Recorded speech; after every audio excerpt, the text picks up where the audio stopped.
Hi everyone, всем привет! Welcome to my channel AllasYummyFood. This recipe has been requested so much, and today I'm going to show you how to make your own homemade sauerkraut in your house.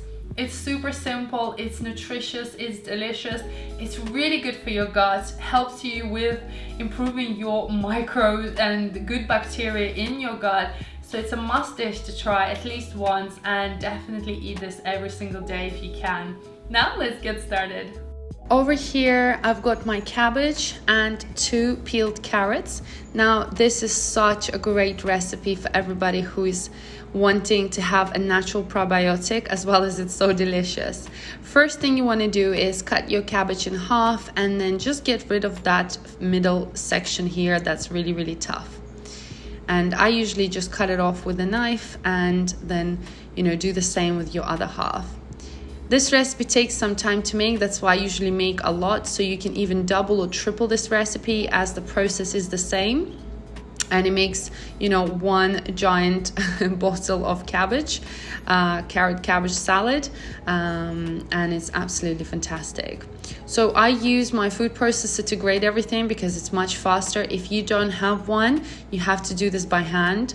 However, I highly recommend doing it in a food processor because this recipe takes then only 5 to 10 minutes, as you can just get everything chopped nice and easy.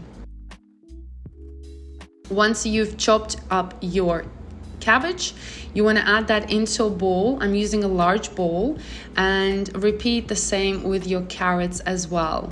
So you can add less or more carrots, it's completely up to you. I like this mix. And I usually add about 1 tablespoon of pink Himalayan salt. You can use any other salt. Pink Himalayan salt has a lot of nutrients and minerals, so that's why I'm making this like a very probiotic salad.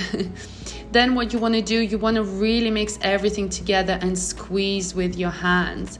You want to squeeze as much as you can while moving the salad up and down to release some juice, and that's the juice we need. We definitely need to squeeze hard and tough so that it starts to release some juice, and because of the salt it will do that. Now over here I've got my giant 1 liter jug.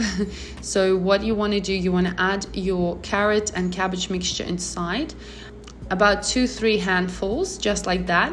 And between each handful, you're going to take a rolling pin or a potato presser, whatever you have, and you want to just press down really tight and hard and just kind of squeeze it even more to release more juice. Now this is a bit of a messy process and you might have some cabbage and carrots flying everywhere, but don't worry, just keep going. So all you want to do, you want to just press down every single time you add 1 or 2 spoons of the mixture, and just kind of keep going and pressing it down. Not only will this compress your cabbage and carrot mixture, so you'll have more space, but it also means, it's nice and tight there, so it has some time for brewing. So just keep going and pressing around with your rolling pin, just like that, so it's nice and tight. I always rather have a bigger pan or pot rather than a smaller pan. So if you were making more, then you might need to get a bigger jug. It's completely up to you. But the final result should be looking like this. You should have a lot of water and juice coming from the cabbage and carrots already, and it should be flowing on top. Now the next step is to place your cabbage on top of a plate and prick down a couple of holes all the way down.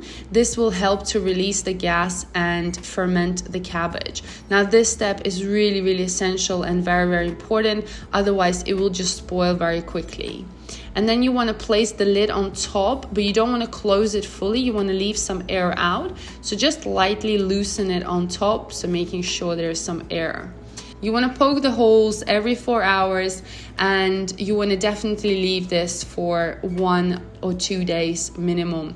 I usually leave my cabbage to ferment for 4 days, and I just prick it every 4 hours, or after it's been done for the first day, you can do it less, every 6-8 hours, but just don't forget about it. You want to release the extra gas. Now, once your cabbage is done, it's good to go. It's a natural probiotic. It's so tasty, it's crunchy, it's delicious, and oh my gosh, it's like one of my favorite meals ever.